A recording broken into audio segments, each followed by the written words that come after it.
So the assembly elections are coming. How do you think will be the performance of BJP? Our performance will be very good, and not only very good. All NDF and UDF have never expected what BJP is going to, and so that is what it will.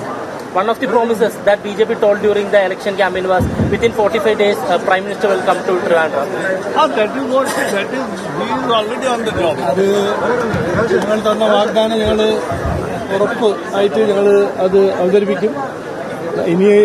ഇന്ന് സ്വയറിംഗിന് കഴിഞ്ഞിട്ട് ഞങ്ങളുടെ വർക്കെല്ലാം തുടങ്ങും. ഞങ്ങൾ പറഞ്ഞത് 45 ദിവസത്തിൽ ഞങ്ങൾ blue print തയ്യാറാക്കും. Ward തലത്തും നഗരതലത്തും അത് ഞങ്ങൾ ചെയ്യും.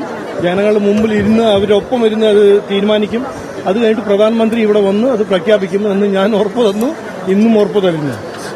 ബിജെപിയുടെ പ്രധാന എന്തായിരിക്കും വികസന പദ്ധതി മുന്നോട്ട്? അത് വികസനത്തേക്ക് ഞങ്ങൾ പറഞ്ഞ കാര്യങ്ങളെല്ലാം ഞങ്ങൾ ചെയ്യും. അത് മാത്രമല്ല, പിന്നെ വാർഡ് തലത്തിൽ എന്താണ് 101 വാർഡിൽ ഡെവലപ്മെന്റ് കാര്യങ്ങൾ എന്താണ് ചെയ്യേണ്ടത്, വാർഡ് തലത്തിലൊരു ബ്ലൂ പ്രിന്റ്, എല്ലാ വാർഡിലും ബ്ലൂ പ്രിന്റ് ഞങ്ങൾ തയ്യാറാക്കും. അത് ചെയ്തു കഴിഞ്ഞിട്ട് അതൊരു ഞാൻ പറഞ്ഞ പോലെ പ്രധാനമന്ത്രി വന്ന് ഇവിടെ പ്രഖ്യാപിക്കും. 5 കൊല്ലം ഞങ്ങൾ എന്ത് ചെയ്യാൻ പോകുന്നു എന്ന് ഞങ്ങൾ കൃത്യമായി മുമ്പോട്ട് വെക്കും. അത് 26-ാം തീയതി നമുക്ക് എല്ലാവർക്കും കണ്ടുപിടിക്കാം. 26-ാം തീയതി നമുക്ക് കണ്ടുപിടിക്കാം. സസ്പെൻസ് ആണോ? കുറച്ച് സസ്പെൻസ് അങ്ങനെ ആയിക്കോട്ടെ.